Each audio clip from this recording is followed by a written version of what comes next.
과거에 섬기던 교회에 김아무개 집사님이라고 계셨는데요. 그 집사님은 희한하게 멀쩡하시다가 딱 들어오시면 그냥 주무시기 시작하세요.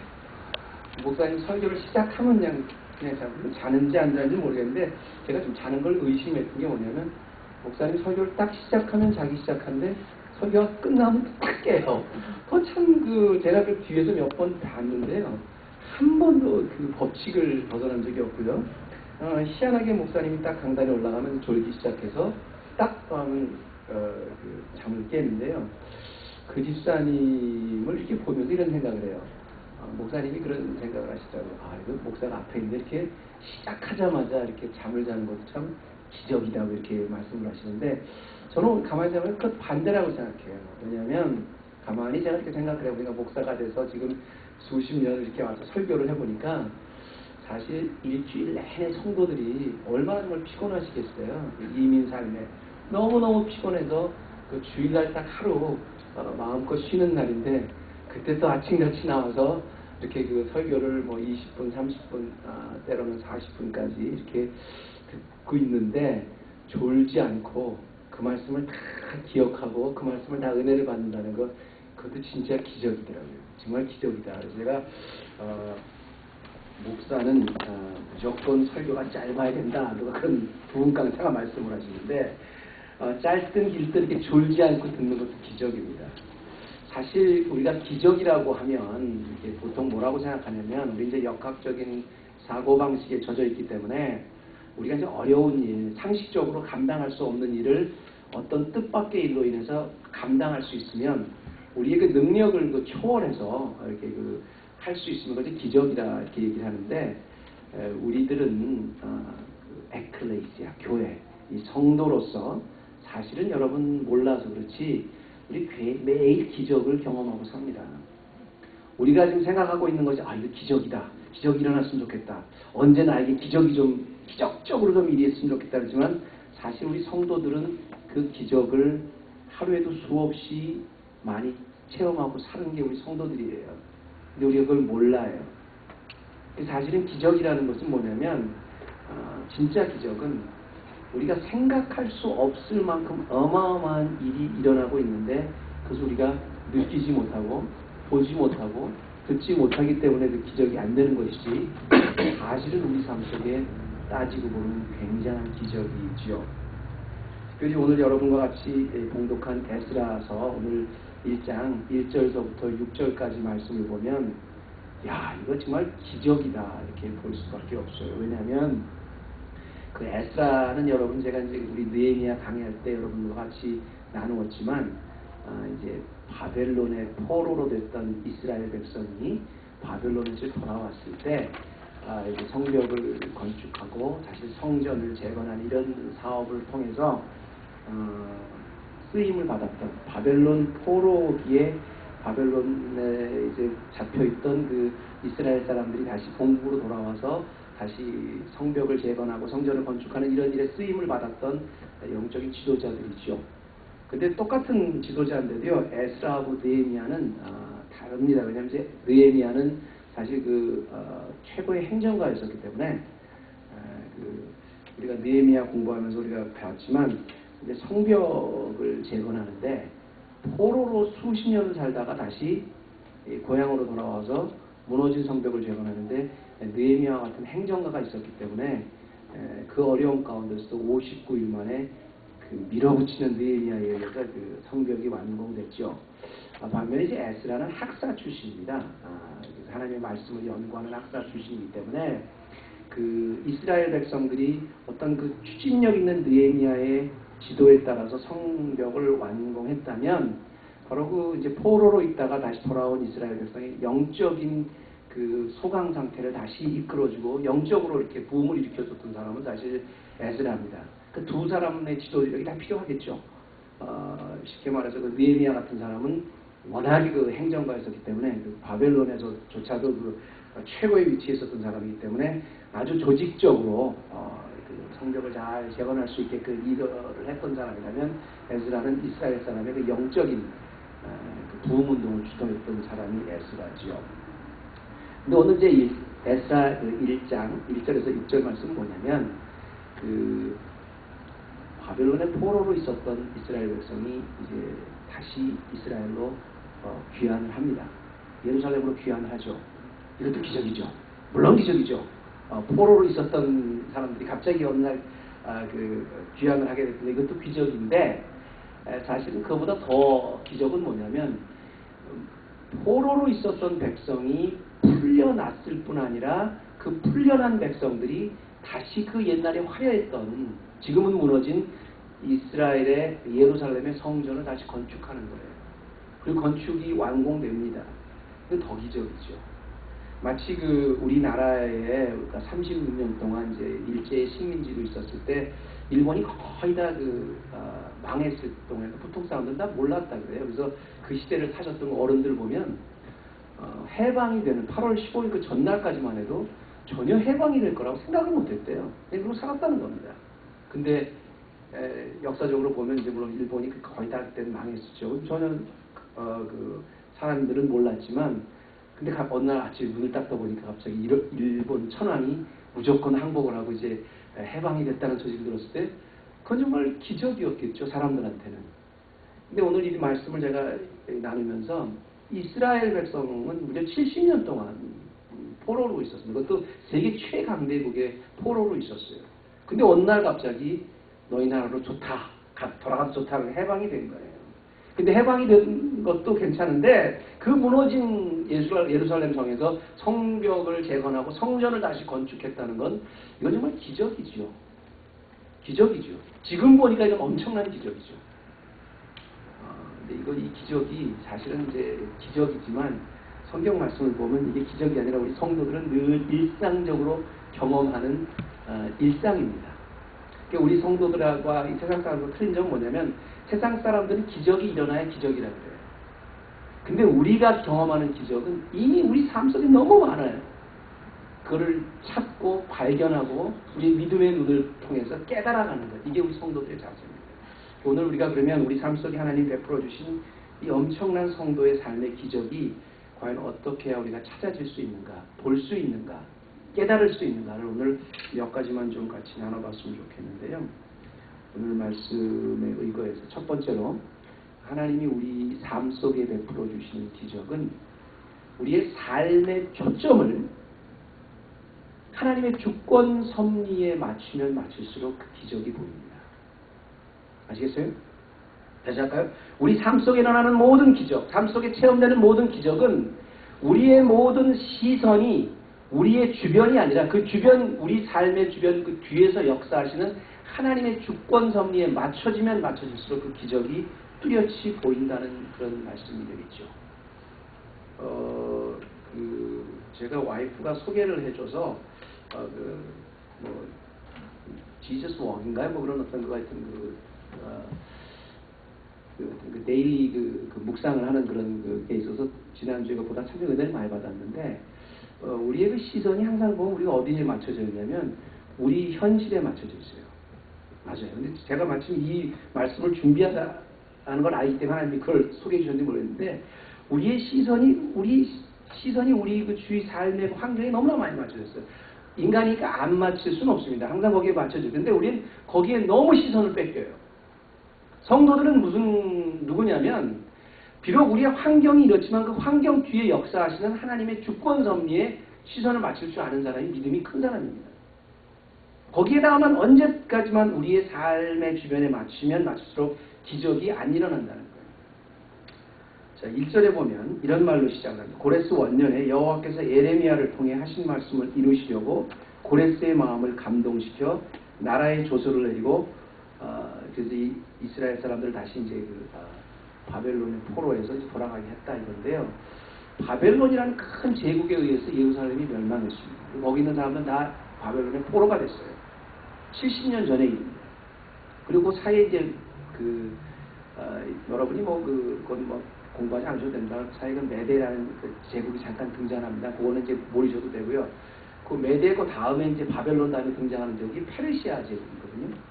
근데 이 페르시아 제국에 그러니까 바벨론이라는 큰 제국이 무너지고 페르시아가 등장하게 되는데 전혀 뜻밖의 바벨론 왕도 아닌 바벨론을 무너뜨린 그보다 더 강력한 새로운 제국, 이 페르시아의 초대 왕인 고레스가 갑자기 하나님의 마음에 감동을 받아서 이스라엘 백성 70년 동안 바벨론에 살고 있던 사람을 돌아가라는 겁니다.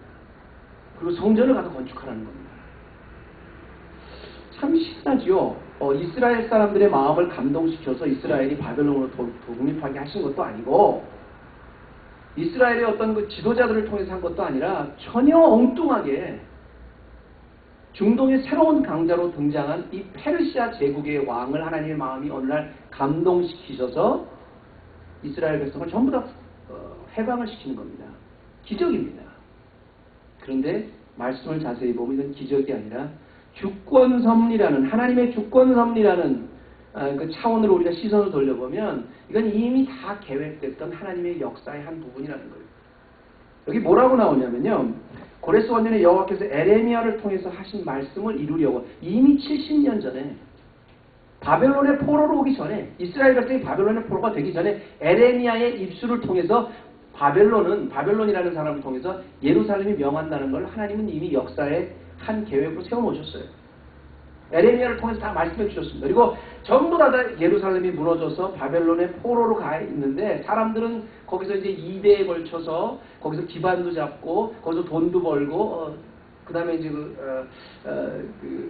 안정적으로 이렇게 살아가고 있었는데 그 또 70년이 되고 나니까 하나님이 약속한 70년이 되고 나니까 전혀 뜻밖의 페르시아의 왕이라는 사람의 마음을 움직여서 하나님이 다시 또 이스라엘 백성을 예루살렘으로 돌아가게 이렇게 만드셨다는 게 전부 다 하나님의 계획 안에 이루어졌다는 거예요.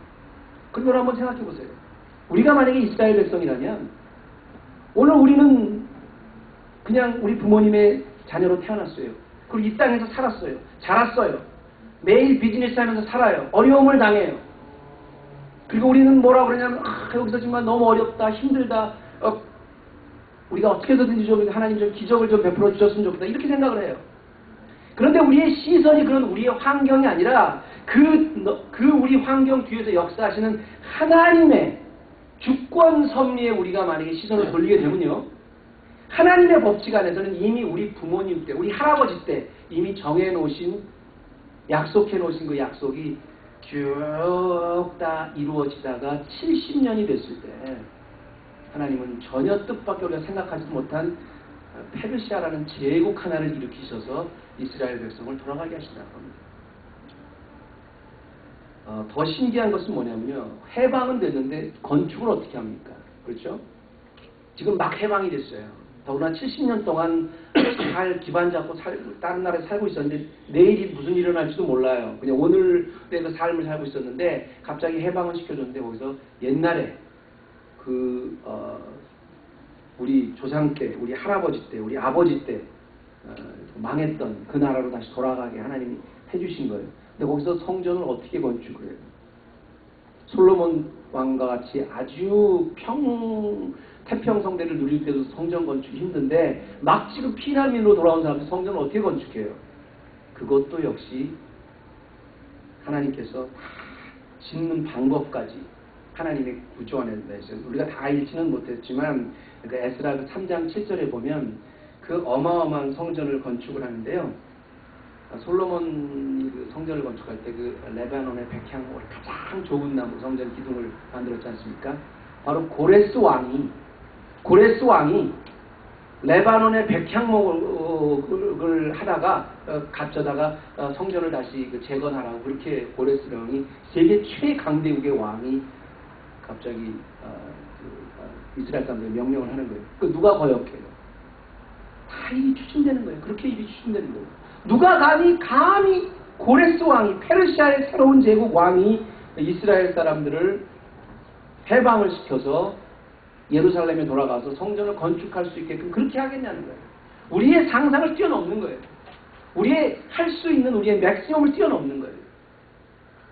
근데 이게 뛰어넘는 게 우리가 보기에서는 어느 날 갑자기 일어난 거지만 이미 하나님은 70년대 아니 140년 전에 이미 다 예언해 놓으시고 그리고 예언해 놓으신 게 다 시간이 차니까 우리 아들 때 우리 후손 때 들어가서 그 때가 차니까 하나님이 이루어 가시는 과정일 뿐이에요. 그리고 우리가 이것을 보면 볼수록 거기 그 하나님의 우리 삶 속에 일어나는 그 모든 일 뒤에서 역사하시는, 나의 등 뒤에서 역사하시는 하나님의 주권 섭리에 맞추면 맞출수록 그 기적은 우리 있게 되는 겁니다. 이게 그리고 믿음의 눈이에요. 여러분 사실 이 자리에 이렇게 나오게 된 거 한번 이런 생각 해보셨어요? 내가 보면 어떻게 보니 나왔다. 기적이라는 생각 안 해보셨어요? 나는 전혀 옛날에는 상상도 못했고 나는 추측도 못했고 내가 생각할 수도 없었던 엉뚱한 사람들을 동원하셔서 이 자리까지 나왔다. 이거 기적입니다. 사실 나 한 사람을 위해서 하나님은 내 부모님을, 내 형제를, 내 동료를, 내 친구를, 내 영적 지도자를 다 운행하셔서 나를 하나님의 시간에 여기까지 맞춰가시는 하나님의 큰 틀 안에 내가 있다. 이걸 바라보면요, 우리가 아무리 어려워도요 사실 이길 수가 있어요. 제가 아까도 말씀드렸지만 우리가 근데 어려운 일을 당하고 우리가 굉장히 급한 일을 당하게 되면 우리 인간이기 때문에 우리의 시선이 사실 거기에 머물 수밖에 없습니다. 맞아요. 저도 그래요. 오늘 갑자기 위기를 닥쳤다. 너무 많은 시험이 한꺼번에 온다. 그러면 그 위기를 어떻게 극복할 건가? 굉장히 거기 시선이 거기에 맞출 수밖에 없어요. 그런데 우리의 그 시선이 거기에 너무 오랫동안 맞춘다는 게 문제예요. 거기에만 맞추고 있으면요, 그 기적은 절대로 일어나지 않습니다. 문제가 해결되지 않아요. 그러나 아무리 시련이 와도, 아무리 어려움이 와도, 아무리 한꺼번에 나에게 많은 일이 닥쳐서 지금 1시간 후에 내가 해결해야 될 일이 엄청나게 쌓였다 해도 오히려 내 시선을 그 엄청나게 쌓인 일 뒤에서 역사하시는 주권 섭리로 찾아보면요, 거기엔 기적이 있어요. 하나님이 이끌어가시는 시간이 조각일 뿐이기 때문에 우리가 보기에는 70년이 대단해 보여요. 내 일생에 다 포로로 살았다고 해도요, 그 전에, 그 후에 하나님의 주권 섭리의 시각으로 보면 그것은 다 이 세상을 넉넉히 기는 기적일 뿐입니다. 두 번째는요, 하나님께서 주권 섭리 안에서 베풀어 주신 이 기적은, 삶 속에 찾아지는 이 기적은 언제나 우리가 생각할 수 없는 가장 좋은 거라는 겁니다. 가장 베스트한 방법이라는 거예요. 내가 아무리 머리를 짜내고 아무리 몇 달, 몇 년을 내 모든 능력과 배경과 로직과 나의 많은 주위에 있는 사람들과 내 물질을 다 동원해도 그것보다 훨씬 더 현실적이고 그것을 초월할 수 없는 만큼 가장 좋은 것이 하나님의 주권 섭리 안에서 일어나는 기적이라는 겁니다. 제가 오늘 칼럼에도 여러분 그렇게 썼습니다만, 사람의 지혜로운 것이 하나님의 미련함보다 못하다고 그랬어요. 깊도다 하나님의 지식이요. 하나님의 지식과 하나님의 주권 섭리는요, 이성적이지 않고 합리적이지 않고 현실적이지 않아서가 아니라 우리의 이성과 합리와 우리가 생각할 수 있는 맥시멈을 초월하셔서 역사하기 때문에 그렇다는 거예요. 자, 보세요. 하나님께서 분명히 하나님의 주권 섭리에 의해서 이제 바벨론의 포로로 가게 하시고 70년이 찼습니다. 그래서 하나님의 주권 섭리의 역사에 의해서 전혀 엉뚱하게 고레스 왕이라는 페르시아의 왕을 감동시키셔서 이스라엘을 해방시키셨습니다. 그런데 해방시키시고 나서 다시 성전을 건축한다는 것, 이건 사실 해방된 것보다 더 어렵죠. 어떻게 해요? 뭘 갖고 해요? 지금 막 해방됐는데, 마치 우리나라가 해방됐을 때는 GNP가 50불인가 그랬대요. 우리 대한민국이 해방됐을 때. 그래가지고 전 세계에서 우리나라보다 GNP가 낮은 나라는 뭐 아프리카 어느 그 나라 왜 하여튼 최빈국이었었다고 합니다. 근데 그런 상태에서 뭘 갖고 해요?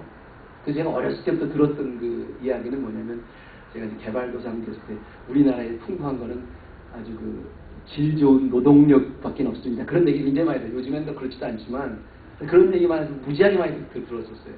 근데 이스라엘 백성은 더 그렇죠. 포로로 이미 70년을 살았습니다. 차라리 그 나라에서 계속 살고 있었던 것이 아니라 다른 나라로 끌려가서 70년을 살고 있으면 2대에 걸쳐서 살았던 겁니다. 거기서 기반 잡고 사는 거예요. 포로로. 근데 어느 날 갑자기 해방이 됐어요. 근데 해방이 됐는데 가서 솔로몬 시대 때 그 성전을 다시 재건하고 그 성벽을 다시 재건한다. 이건 사실 불가능한 일이죠.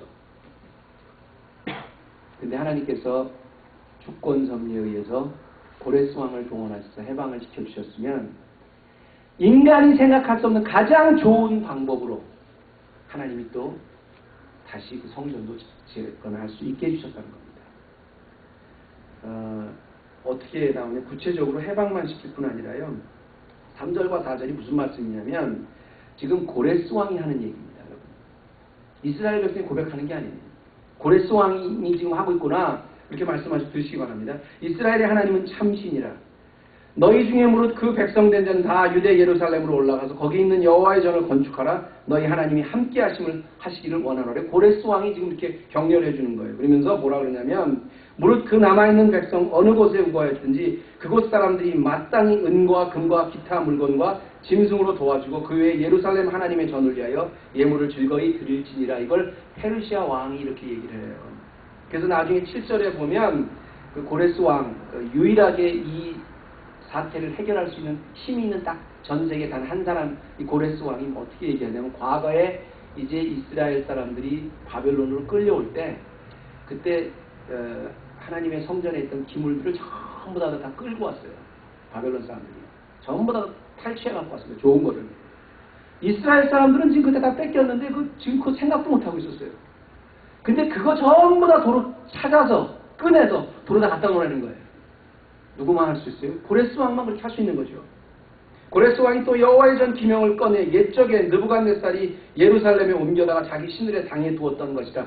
옛날에 느부갓네살 왕이 바벨론에서 이제 예루살렘을 멸망시키고 끌어갔던 모든 그 기물들 있지 않습니까? 70년 동안 지금 왕의 그 창고에 지금 보관돼 있어요. 그걸 누가 그걸 꺼내요? 그걸 누가 생각해요? 생각도 못하죠. 근데 그거 전부 꺼내다가 그걸로 다시 성전 다시 지라는 거예요.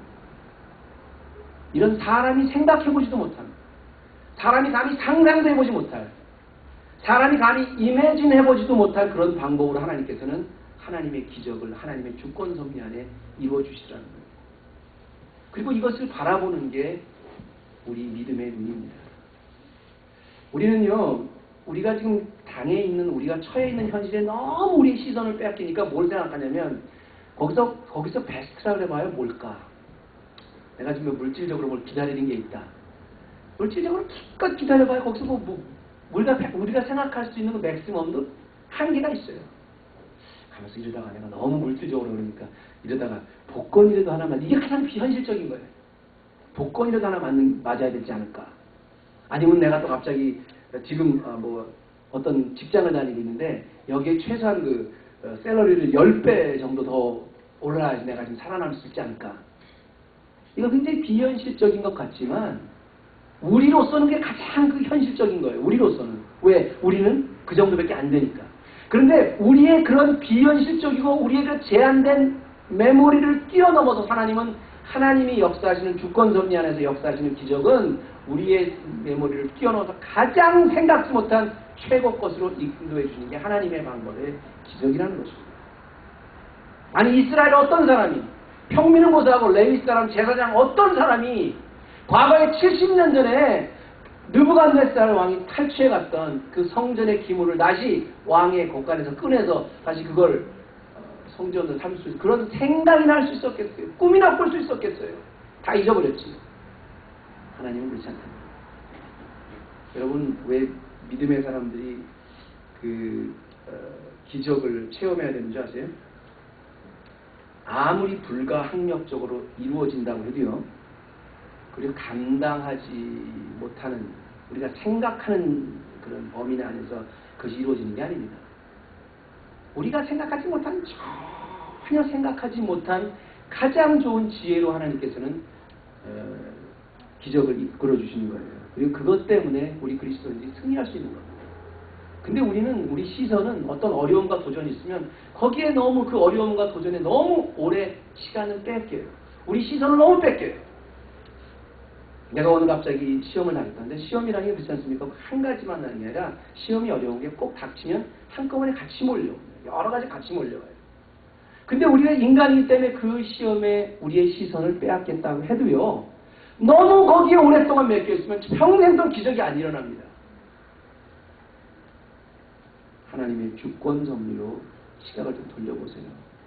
주권 섭리로 이루어주시면 그 다음에는 아니요. 우리가 생각하지 못한 하나님의 기적으로, 하나님의 방법으로 다 할 수 있게 해주신 것이 하나님 안에서 이루어지는 성도들이 삶 속에 체험하는 기적입니다. 마지막입니다. 우리가 삶 속에 어떻게 또 기적을 또 체험할 수 있는지 아세요? 세 번째로는 하나님이 주권 섭리 안에서 이루어지는 그 기적을 기쁨으로 순종할 때 그 기적이 우리의 것이에요.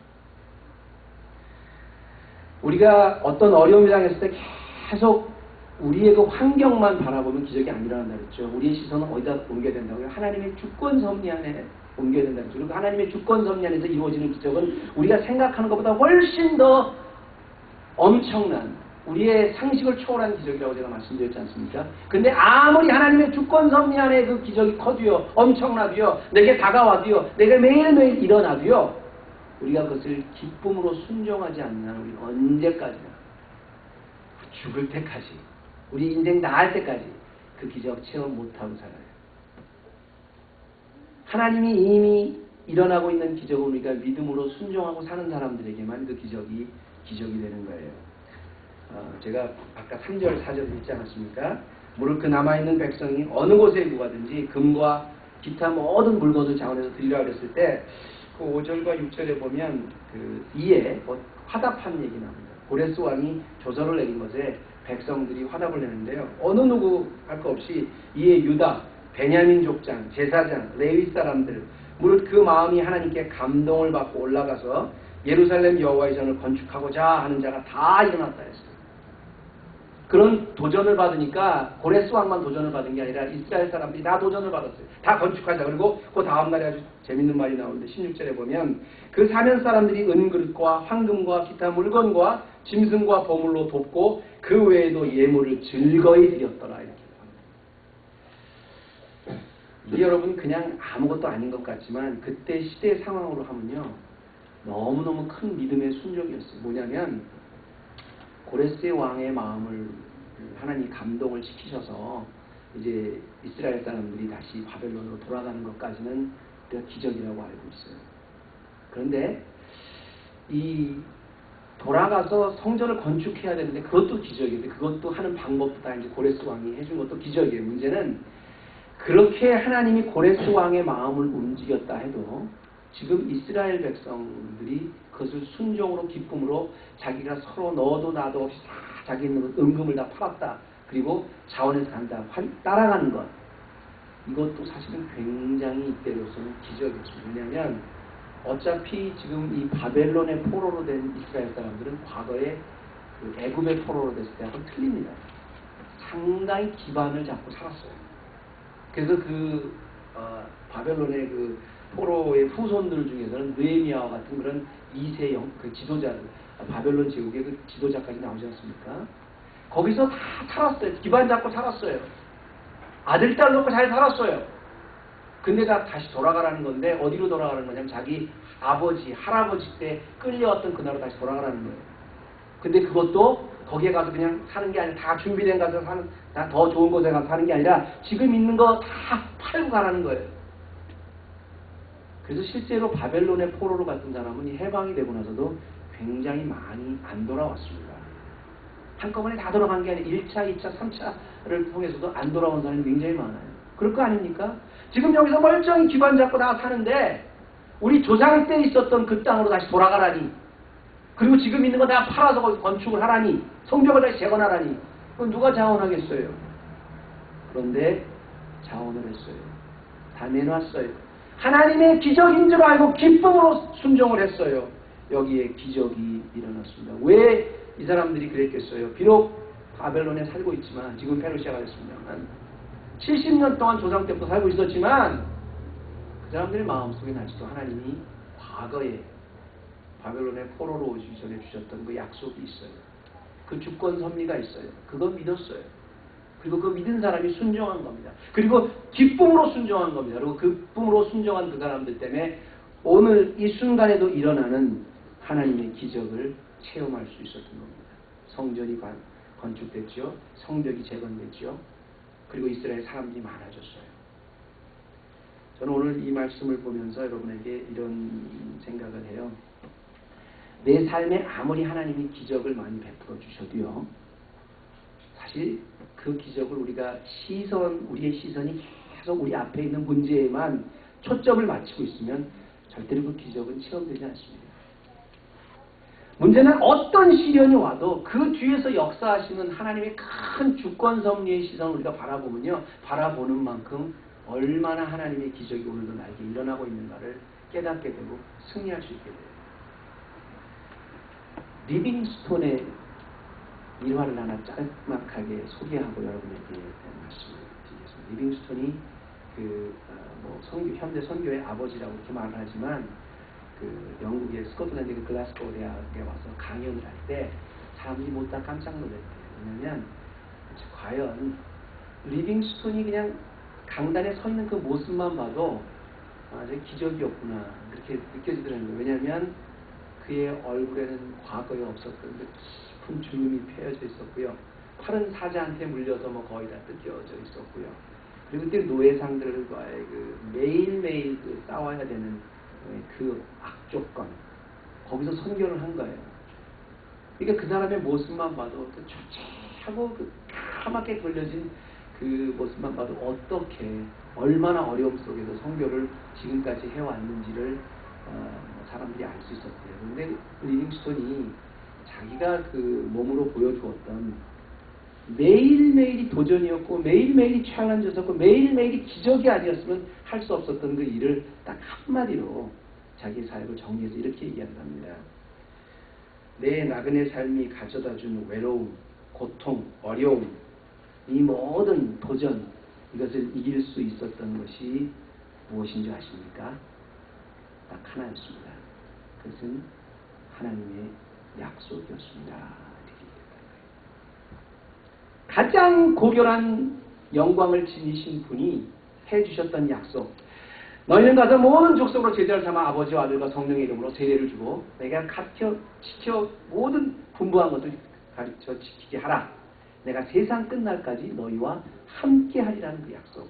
그 약속이 있었기 때문에 매일매일 순간순간이 도전이었고 순간순간이 수없이 많은 목숨을 걸어야 되는 도전이었지만 그 약속 때문에 살 수 있었다는 거예요.